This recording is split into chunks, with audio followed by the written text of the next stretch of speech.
But my concern here is not that the story's gone inside. It's still a very important issue. I'm hoping that the threat of invasion is going away.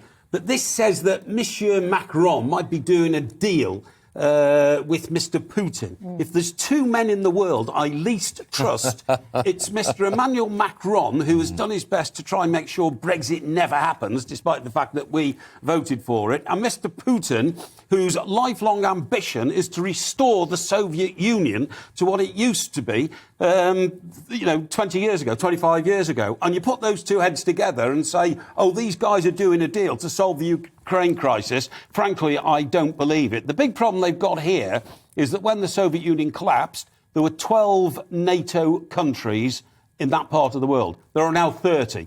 And amongst those 30, of course, you have the Baltic states, like Latvia, Lithuania, Estonia, other countries like Romania. Yes.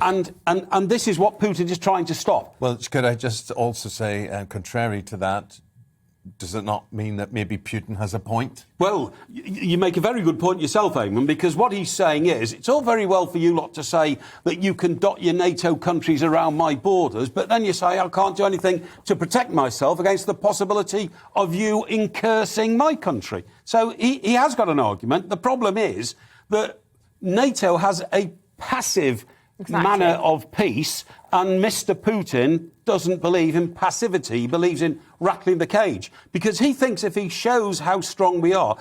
Russia's economy is about the size of Belgium, believe it or not. It's the biggest landmass in the world, right? But because so much of the wealth is concentrated in so few people, the oligarchs, most of Russia is still poor.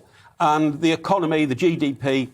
size of Belgium for a country that size. So the only way that Mr. Putin has got to impress himself upon the world is not like Germany or Japan or America with wealth created by, great booming economies. It's purely military.